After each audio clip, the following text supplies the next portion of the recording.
Hola, soy Juan Pablo Osorio, seguramente me conocen más fácil en redes sociales como Juanpa Invierte. Y hoy estamos en un espacio increíble con Camacol, estamos grabando un podcast donde vamos a conocer cuál es el proceso constructivo, cuáles son esas fases de la construcción para todas esas personas que compraron vivienda durante la feria de vivienda que tuvimos a comienzo de año. Estoy con dos super invitados muy especiales que nos van a enseñar un montón, vamos a tomar aquí agüita, café y vamos a continuar aprendiendo referente a todo este tema de construcción. Estoy con María Isabel Aramburo, abogada en Derecho Inmobiliario, que nos va a acompañar. María Isabel, bienvenida. Hola Juan Pablo, ¿cómo estás? Muchas gracias. Muy bien, muchas gracias por venir. Y estamos con Eduardo Loaiza Posada, el gerente de Camacol Antioquia. Bienvenido, Eduardo. Gracias, Juan Pablo. Un saludo muy especial a todas las personas conectadas y a María Isabel también un gusto compartir este espacio con ustedes. Muchas gracias, un honor, la verdad.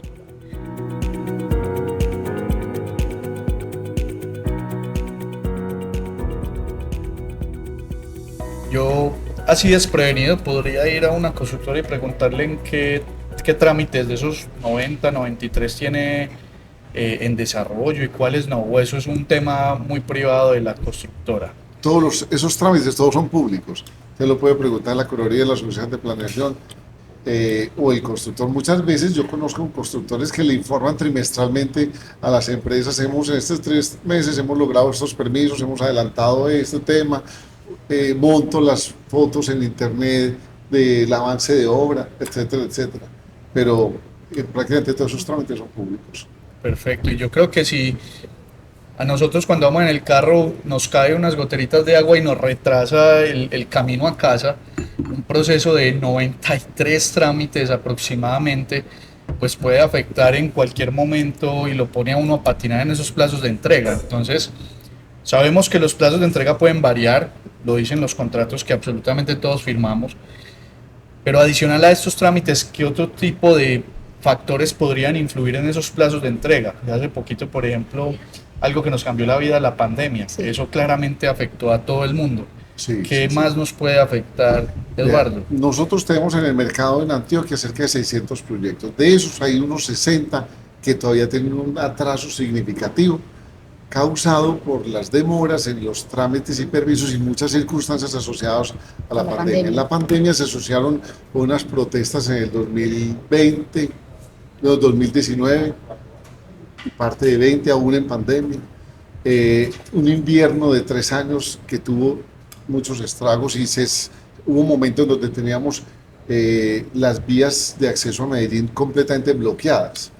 Y hoy el material pétreo, por ejemplo, para hacer los concretos, viene del río Cauca, de Santa Fe de Antioquia, de Bolombolo. No podía ingresar ese material.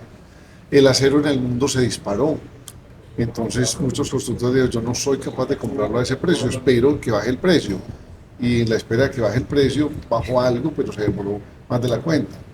Entonces las oficinas de registro colapsaron.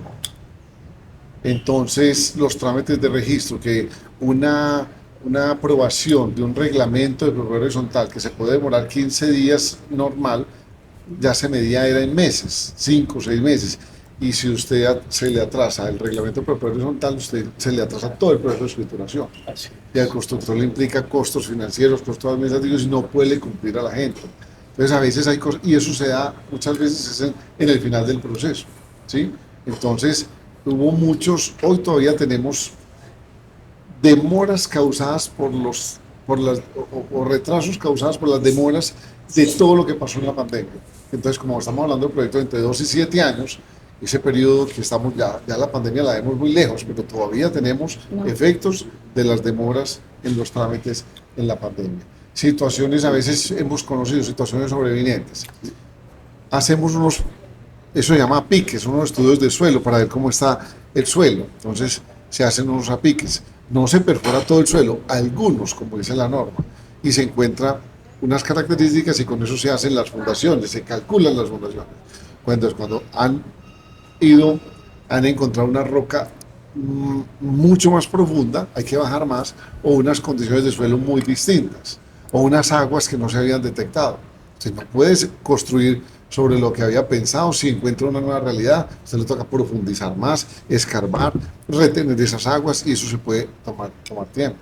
y usted esa voladura de roca, que no es pues una explosión, sino que es controlada, usted tiene que pedir permiso a la cuarta brigada, con todas las restricciones que eso tiene, porque es un tema de seguridad. Entonces, cada pasito en la construcción, incluso lo nuevo, implica tiempos, demoras, trámites. Entonces, todo eso a veces cuando se junta, ocasiona unas demoras que es fuera de lo normal. Entonces, ha sido unos proyectos, no todos ni la mayoría, pero sí ha habido algunos casos que tienen unas demoras particulares en consideración a sus condiciones también puntuales del proyecto o de los trámites en que tuvieron que incurrir. Es que se nos olvida la pandemia, es una realidad. Pues me pasa a mí. Cuando estábamos en la pandemia yo dije, no hay manera de que los proyectos sobrevivan, es que no hay manera. Y cada hecho sobrepasaba el anterior. Y yo decía, no hay manera de que un proyecto resista al precio que tienen los insumos hoy. No hay manera de que un proyecto, pues digamos que el incremento del salario mínimo que vimos fue algo pues que se salió de lo histórico. O sea, no hay manera de que los proyectos sobrevivan. Y se me olvidó, precisamente por esa cifra de la que habla el doctor Eduardo, es un porcentaje muy pequeño para lo que se esperaba fuera la catástrofe post-pandemia de estos proyectos. Entonces digo, claro, eso también se debe a que el gremio actúa como gremio, está fortalecido, se ayuda, está, digamos, es previsivo. Y como dicen en Antioquia, la sacamos barata, ¿cierto? Pero ha sido muy difícil, se nos está olvidando todo lo que ya hemos vivido y todo lo que han vivido no solamente los empresarios en la construcción, sino también en otros sectores y sectores también asociados a la construcción. Ha sido muy difícil, yo creo que estamos a poco tiempo, esperaría, de superarlo. Y que cada vez la situación tiende a normalizarse. Pues, por ejemplo, hay un compromiso grande de todos los alcaldes locales, arrancando por el de Medellín, área metropolitana, las empresas como entidades empleadas como empresas públicas de Medellín, la gobernación de Antioquia, para agilizar los trámites, por ponerle equipos, desatrasar. Una cosa es agilizar lo nuevo de aquí en adelante y otra cosa es un plan para desatrasar lo que esté ya acumulado. Claro. O sea que cada vez tendemos a volvernos a normalizar y eso es muy bueno para el sector y para que esté comprando y pensando en invertir en el sector. Así es, y entendiendo en todo momento que el principal interesado en entregarle a uno el apartamento es el constructor. Ellos no se demoran porque quieren, ni mucho menos porque al final de ese proceso de entrega pues salen nuevos proyectos, entonces pueden disponer recursos para desarrollar otros proyectos. Yo creo que después... No, a mí me gustó la idea de la agenda abierta y pública, sobre todo en esos trámites, doctor Eduardo, me gustó. Y me gustó por una razón, y es que cuando uno compra en un proyecto, finalmente termina siendo socio de un proyecto y quiere y necesita que le vaya bien. Y el control del servidor público lo hacemos todos, pues cuando esos trámites pues obviamente están en manos de los servidores públicos. Todos necesitamos de alguna manera decirle a las entidades que vigilan, controlan, otorgan los permisos, aquí hay un proyecto en el que yo tengo un interés, es un interés legítimo y es mi vivienda, tiene protección constitucional, por favor, dígame el motivo que justifica su retraso, ¿cierto? Sí. Dígame por favor el motivo que justifica su retraso. Yo creo que esa información está bien, me parece importante esto. Y yo siento también a nivel personal que Colombia ha sido un país pues, estable económicamente a lo largo de su historia, y eso pues al final esto que estamos viviendo en este momento son coletazos y estragos de algo que nadie vio venir. Yo creo que ni el más preparado del mundo estaba preparado para un tema como una pandemia que nos se llevó muchos seres queridos, nos quitó trabajo, cerró empresas, nos afectó a todos de forma directa o indirecta. Y creo que al final cuando uno vive este tipo de cosas, los que lograron sobrevivir, los proyectos que lograron sobrevivir, nacen más fuertes nuevamente o se rehacen más fuertes los nuevos que vienen. Entonces yo creo que ya las constructoras en estos proyectos nuevos que están saliendo ya tienen cargados esos costos, entonces eso mitiga mucho más el riesgo de estos proyectos que vienen en camino, que estamos viendo que están lanzando, que se están proyectando, porque yo creo que en Colombia somos buenos aprendiendo de los errores y cada proceso, por ejemplo, por allá hace muchos años, el UPAC pues nos trajo un sistema de Nuevo. amortización diferente, mucho más robusto. El tema de la construcción de la vivienda, ya como lo vimos ahora, es mucho más robusto. Entonces creo que las cosas van mejorando y hay expectativa y esperanza también de que estos proyectos nuevos que vienen son mucho mejor. eh, no voy a decir mucho mejor planificados porque los otros también estaban muy bien planificados, pero pues llegó pandemia, sino que van a tener una garantía de que están pensados a la realidad con la que quedamos en el país en este momento. Y con condiciones más estables. Así es. Tuvimos una inflación muy alta, ya estamos logrando que baje y que comience a estabilizarse, así es. Sí. Si yo fuera comprador, ¿qué consideraciones debería de tener yo en ese proceso de compra en cuanto a los contratos? De pronto los plazos o incluso esos posibles atrasos, porque yo he leído, estoy seguro que muchos de los que nos ven ahí de pronto no se han sentado a leer porque uno siente que es un contrato que no puede cambiar, que no puede opinar o decir nada, entonces uno ni se da cuenta de que ahí en el contrato también le hablan de esos riesgos implícitos y posibles prórrogas. ¿Qué consideraciones debería yo de tener, María, para que las personas que compran lo tengan presente? Claro, mira, empecemos por la básica, leer y entender el contrato. Total. Eso sí es algo, porque la mayoría de personas que nos consultan es que no entendiste del contrato y las obligaciones que adquiriste. No, yo firmé y ahí lo dejo, ¿cierto? No. El contrato hay que leerlo, entenderlo, hacer las preguntas incómodas, si no entendemos, volverlas a hacer. Y si de verdad lo necesitamos, que es muy conveniente, asesorémonos. Porque podemos consumir cualquier clase de productos de lujo o no de lujo, pero esto es un artículo de necesidad. Cuando yo estoy comprando una vivienda, estoy haciendo el negocio más importante de mi vida. La compra más cara Es que vas a lo hacer más en toda tu importante. vida. Es Así lo más es. importante de mi vida. Estoy comprometiendo muchas veces lo que hablamos ahorita, recursos no solamente míos, sino familiares. ¿Cierto? O voy a comprometer la vivienda donde actualmente habito con mi familia para adquirir este otro proyecto. Entonces, yo creo que es tomarse primero las cosas con toda la responsabilidad que merita y saber qué estoy firmando y cuál es el vehículo por medio del cual el constructor ha decidido conveniente desarrollar el proyecto. ¿Cierto? Aquí hay unas estructuras fiduciarias cuando el constructor decide construir a través de fiducia y considera que es adecuado, que se deben entender, ¿cierto? Yo debo hacer las preguntas básicas como ¿quién es el titular del derecho real de dominio? ¿Quién es el dueño de ese lote? ¿Por qué lo tienen parqueado ahí? ¿Por qué está ahí? ¿Cierto? Que me expliquen cuál es la finalidad. Es precautelar, es buscar, es cuidar, proteger ese inmueble para que en ninguna condición externa o asociada al cumplimiento con proveedores me vaya a afectar ese inmueble y digamos que el desarrollo del proyecto inmobiliario sea posible, ¿cierto? ¿Cuál es mi vinculación? Estos dineros que yo estoy entregando, porque en principio se llama encargo fiduciario y luego ya se transfieren a una fiducia y yo me vinculo y adquiero algo que se llaman derechos fiduciarios. Entonces hay que entenderlo súper bien. Inclusive podemos hacer después otro espaciecito para que conversemos sobre las estructuras como más comunes en esta clase de proyectos. ¿Cómo me salgo? ¿Cierto? ¿Cuánto me cuesta salirme? Si yo quiero comprar para revender, si lo puedo hacer o la comisión de venta. Hay proyectos muy exitosos. Hay proyectos muy exitosos que desde el comienzo, que se venden en un día, desde el comienzo el constructor lo sabe y dice, no, no se me vayan. Y si se me van, hay una comisión por venta. Es importante saberlo. Ahí está pactada. Entonces muchas veces llegan, no, yo no consentí en eso. Aquí está en el contrato. Entonces, vuelvo al primer punto. Leer y entender.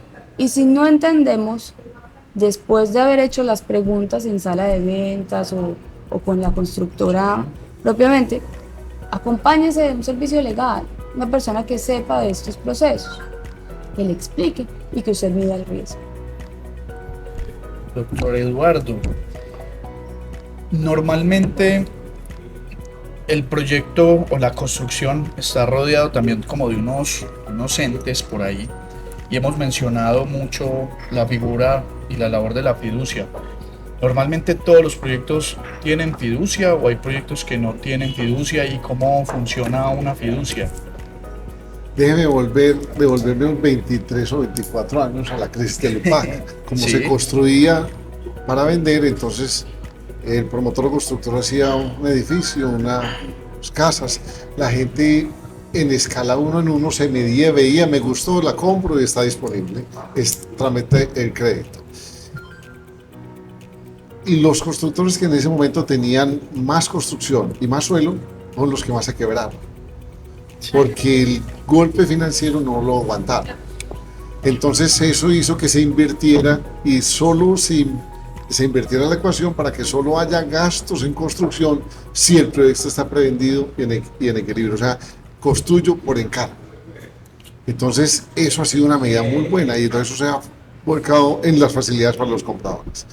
Entonces, ¿qué certeza se necesita cuando yo iba a invertir en algo construido? Pues que ya lo tengo, es que si sea usted la persona que me lo está vendiendo, el dueño, y firmamos y ya, usted me entrega y yo le pago.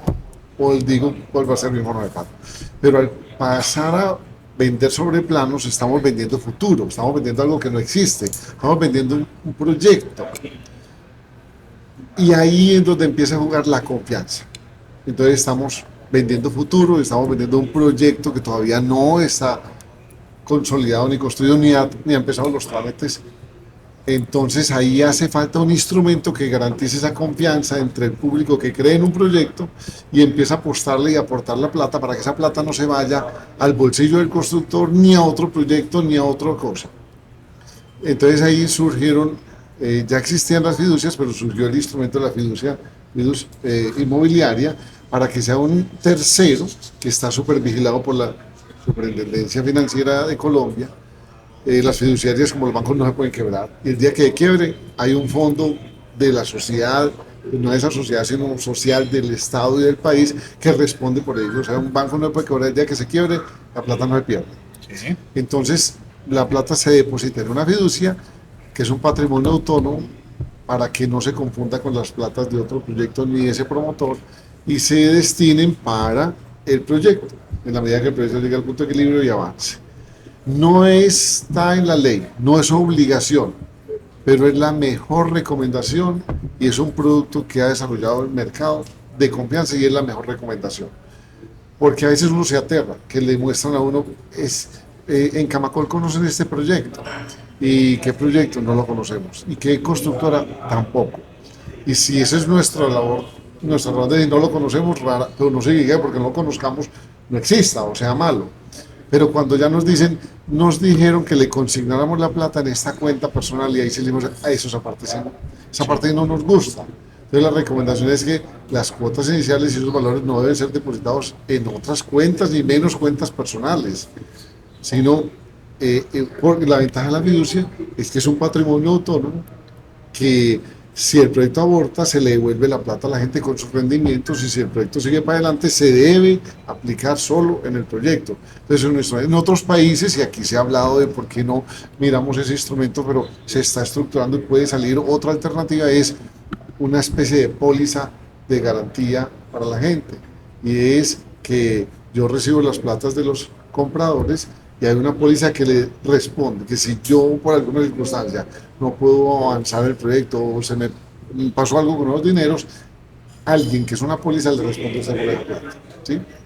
Entonces eso da tranquilidad y da confianza. Eso es un instrumento. ¿A quién comprarle? Empresas serias, reconocidas, de trayectoria, ojalá afiliadas a los gremios de la construcción inmobiliaria.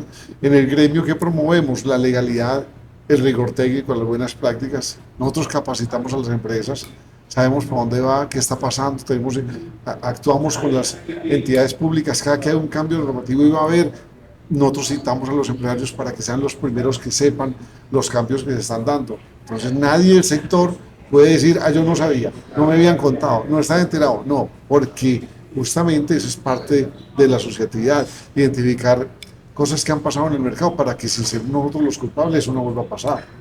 Como que lo que pasó por ahí con los edificios con temas estructurales, y ahí se salió una garantía y una ley que ya hoy eso no debe volver a pasar, etcétera. Entonces eso es construir confianza con la gente.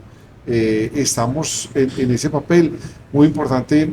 tener en cuenta que cuando un banco financia un proyecto, le hace una viabilidad jurídica a los títulos del suelo que están aportando, es una viabilidad comercial, y es que ese producto sea comercial, sea vendible, lo necesita el mercado, haya déficit, haya demanda para ello, una viabilidad financiera, y es entre las cuotas iniciales más lo que usted pone, más el aporte del suelo, cuánto necesitan del resto de la financiación, etcétera, etcétera. Entonces hay una viabilidad y una viabilidad técnica. Entonces, si hay un banco, digamos, respaldando ese proyecto, ahí hay una tranquilidad, porque hay un ente súper vigilado que es muy exigente y juicioso y riguroso en revisar toda esa viabilidad técnica, jurídica, comercial y financiera. Y regularmente los bancos le prestan a las constructoras por medio de una figura que es el crédito constructor. Es decir, las constructoras también se apalancan como lo hacemos nosotros regularmente. Entonces, yo veo que aquí hay muchas cosas de donde agarrar y echar mano. Por ejemplo, la fiducia, que la tienen la gran mayoría de los proyectos, en general nos da una tranquilidad. Que tenga un banco constructor de por medio también nos da tranquilidad. Que esté agremiado, porque en el gremio siempre están informando a los constructores, pedaleando para que superen esos sobresaltos. Este seguro decenal que salió de la ley de vivienda segura, que nos da una garantía de 10 años en el tema estructural de los proyectos que estamos construyendo construyendo, no, que estamos viabilizando y licenciando hoy en día. Entonces creo que hay muchas formas y encontramos hoy muchas cosas que nos permiten comprar de forma segura vivienda hoy en día. Pero siempre van a haber desafíos en todo momento para los constructores. ¿Cuáles serían esos desafíos más comunes que enfrentan los constructores hoy en día en Colombia? ¿Qué problemáticas ven ustedes aquí al corto plazo, de pronto a mediano plazo, y que sea tema de discusión para los siguientes meses? Pues yo creo que nos vamos a quitar las palabras de la boca el doctor Eduardo y yo, porque yo creo que coincidimos en la lentitud de las entidades, y ahorita lo mencionábamos, para actuar.